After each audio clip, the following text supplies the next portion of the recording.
नमो नारायण। जय महाकाल, जय मां बगलाओं की। देखिए, आज का टॉपिक है उबासी आना, सर में दर्द लगना, शरीर में झटके होना, ब्रह्म मुहूर्त में आंख खुलना, हाथों से माला छूट जाना, पूजा के दिए में कई प्रकार के फूल बनना, आकृतियां बनना, धूप बत्तियों का या अगरबत्ती का भगवान की तरफ को मुड़ जाना, मूर्ति से फूल गिर जाना, शरीर में झटके लगना, कंपन लगना, नींद नहीं आना, उबासी आना, जम्हाई आना। तो ऐसे कई कारणों के बारे में मैंने बताया है। तो ये सब जान लीजिए कि ये सारे लक्षण दिव्य शक्तियों को प्राप्त करने के होते हैं। लेकिन इस आज के टॉपिक को मैंने थोड़ा सा दिलचस्प बनाया है, क्योंकि इसमें मैंने एक कमेंट को ऐड किया है। जो कमेंट था कि गुरुजी, दिव्य शक्तियों के ये जो भी संकेत हमें मिल रहे हैं, इसके बाद क्या, कब पता चलेगा कि हमें शक्तियां मिल गई हैं, और हम कितना वेट करें शक्तियों का। ठीक है, कितना वेट करें। ठीक है, तो इस टॉपिक को थोड़ा विस्तार से समझते हैं। देखिए, सबसे पहले जब भी आपको ये झटके लगते हैं, इतनी सारी चीजें होती है, सबसे पहले सबको नहीं होंगे, वो उसी को होंगे जो काफी समय से ये काम करता आ रहा होगा। एकदम से अगर आप कूदेंगे तो कुछ भी नहीं होगा। तो कई लोग बोलते हैं ऐसा कुछ नहीं होता है, और कई लोग बोलते हैं ऐसा होता है। तो जो होता है बोल रहे हैं, वो लोग खुद जानते हैं कि उन्हें वो एक्सपीरियंस हो रहा है, तो उनको बताने की कोई जरूरत ही नहीं है, क्योंकि रियल मायनों में उन्होंने साधना की है।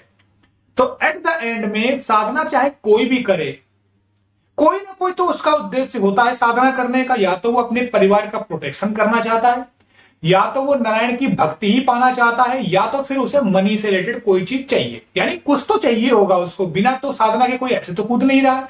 तो साधना में उसे कुछ ना कुछ चाहिए, या तो हरि चाहिए या फिर माया चाहिए। तो पहले आपको डिसाइड करना होगा आपको करना क्या है। अब इस क्वेश्चन को पकड़ के चलते इसी के अंदर कि जितनी सारी हमें ये चीजें हो रही हैं साधना से रिलेटेड, इनका एंड क्या है और इसके आगे क्या है, और आगे जब भी आपको ये सिद्धियां मिल जाती है और या फिर नहीं मिलती है तो हम कितना वेट करें। तो सबसे पहले देखिए, अगर आपको ये जो भी लक्षण हो रहे हैं, सिद्धियां हो रही हैं, धीरे धीरे हो रहे हैं, तो आप देखेंगे कि अगर आपकी पूजा अच्छी है और भगवान आपके प्रारब्ध से ये करवाना चाहते हैं, तो 100% पॉसिबिलिटी है कि आपके काम अब बनने भी लगे होंगे, है ना। 100 में से अगर मुझे 80 लोग कमेंट करेंगे तो 20 के काम बन रहे होंगे। तो काम सबके बनते हैं, चाहे कोई पुराना हो या कोई नया हो। बस फर्क इतना होता है, जब हमारे कर्म कट जाते हैं तो धीरे धीरे हमें फिर वो चीजें मिलती हैं। बिल्कुल उसी तरीके से कि जैसे किसी पाइप में अगर होल हो जाए, या फिर उस पाइप में से कोई पत्थर फंस जाए और पानी आ रहा हो, तो होल में से भी पानी अलग जाएगा, या फिर पत्थर फंस जाएगा तो भी रुक रुक के आएगा। तो इट्स मीन जो अभी आप मेहनत कर रहे हैं वो थोड़ी आधी कर रहे हैं, क्योंकि अभी भी आपके कर्म बाकी हैं। लेकिन जिन्होंने मेहनत कर ली है, जिनको ये शक्तियां मिल गई हैं, उनके धीरे धीरे जिस काम से उन्होंने किया है वो पूरा होना चालू हो जाएगा। अब इसी क्वेश्चन को थोड़ा और विस्तार से समझते हैं। जैसे बोला गया है कि अगर ये हमें लक्षण मिल जाते हैं तो हम कितना वेट करें। तो कितने वेट से पहले आपको यह जानना जरूरी है कि क्या आपको नारायण को पाना है या आपको माया को पाना है। अगर आपको माया को पाना है तो माया थोड़ी जल्दी मिल जाएगी। अगर आपको नारायण पाना है तो नारायण थोड़े दूर में मिलेंगे। क्यों? क्योंकि नारायण फिर आपकी परीक्षा लेंगे, आपको देखेंगे कि ये भक्त मेरा इस लायक भी है कि नहीं है। वैसे तो मेरे इस संसार में, इस पूरे इंडिया में 139 करोड़ की आबादी है, तो सभी तो मेरे भक्त हैं, लेकिन इस सब भक्तों में से ऐसा मेरा भक्त ये मेरे लिए क्या कर सकता है कि जो मैं इसको अपना भक्त बनाऊं, क्यों इसको अपनी सेवा का मैं मौका दूं। तब आपको अगर ये साबित करना है तो फिर आपको समय का वेट नहीं करना चाहिए। कभी कभी ये जन्म भी कम पड़ जाता है। लोग बोलते हैं कि इस जन्म में सब कुछ चाहिए, ऐसा जी नहीं है। ये शक्तियों के ऊपर होता है, दिव्य शक्तियों के ऊपर होता है कि कितने जन्म वो आपसे लेवा ले। पिछले समय में ऋषि मुनि तो कई हजार वर्षों की तपस्या करते थे, हालांकि उस समय में वो ऐसे जिंदा भी रहते थे। तो ये जो क्रम है देखिए अभी भी चल रहा है। आपको पता भी नहीं होता है कि किस जन्म की आप सजा अभी भुगत रहे हैं। कहने को होता है कि पिछले जन्म, लेकिन पिछला जन्म कौन सा? कई सालों का वो जन्म होता है, क्योंकि कलयुग भी बहुत बड़ा है। तो आपको पता नहीं है, आपको भोगना पड़ता है। जैसे एक एग्जाम्पल के रूप में आप महाभारत का ही ले लीजिए। एक एक करके सारे कौरव मर गए थे, लेकिन जब कौरव ने, यानी उनके जो पिता हैं, उन्होंने, धृतराष्ट्र ने ये बात पूछी श्री कृष्ण ने, तो श्री कृष्ण ने बताया कि पूर्वज के पूर्वजों के पूर्वजों ने ऐसा किया था, इस वजह से आपको ये चीज देखनी पड़ी। तो इट्स मीन, अब आप अंदाजा लगाइए कि कई वर्षों का ये चीज होता है। तो धैर्य मत छोड़िए। आपको पहले डिसाइड करना है आपको चाहिए क्या है। अगर माया चाहिए तो माया मिल जाती है। आज मुझे एक लेडीज का ही क्वेश्चन आया था, वुमेन का कमेंट आया था, कमेंट में अभी भी पड़ा हुआ है, मैं कमेंट को डिलीट नहीं किया हूं।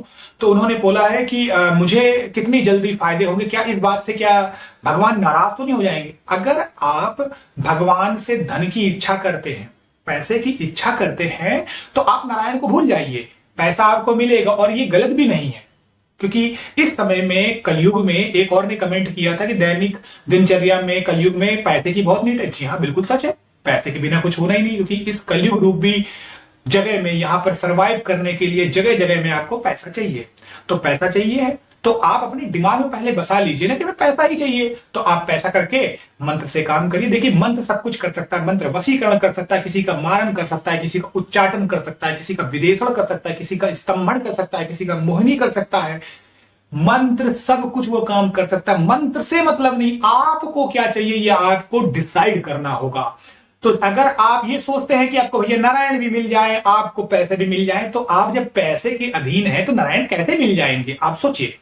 तो ये थोड़ा सा बिटर और कड़वा ट्रूथ है, इसमें कुछ मेरी बातों से सहमत नहीं करेंगे, और नहीं करेंगे तो मुझे फर्क भी नहीं पड़ता है, क्योंकि सच ऐसा ही होता है।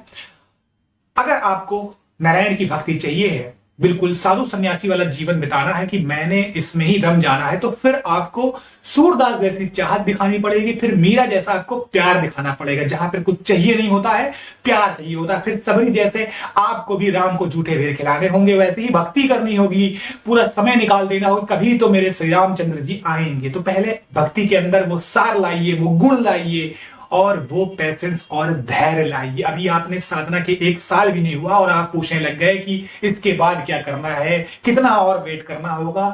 तो पेशेंस तो आपके अंदर है ही नहीं। तो जिस दिन पेशेंस आपके अंदर, धैर्य आ जाएगा, उस दिन नारायण भी मिल जाएंगे। तो डिसाइड आपको करना है कि आपको नारायण चाहिए कि आपको माया चाहिए। जो आपको चाहिए होगी वह साधना में दिलाने की क्षमता है, वो मंत्रों में दिलाने की क्षमता है। बाद में एट द एंड डिसाइड आपकी आत्मा को करना है और आपके माइंड को अफर्मेशन करना है। जो आप अफर्मेशन करेंगे, जो आप सोचेंगे, जो मन से जाएंगे, वो वैसा ही हो जाएगा और वैसे ही नारायण मिल जाएंगे। तो पता नहीं किस रूप में नारायण मिल जाए। तो नारायण मिल जाए इसी के लिए आप साधना करते रहिए। और आपको अगर पैसे चाहिए है, जो आपकी मनोकामना वो भी मिल जाए, तो भी साधना करते रहिए। बस विश्वास रखिए, होप रखिए, धैर्य रखिए, आपका एक दिन जरूर पूरा होगा। इसी के साथ अपने आज के इस टॉपिक से मैं आपसे विदा देता हूं। नमो नारायण, जय महाकाल, जय मां बगलामुखी।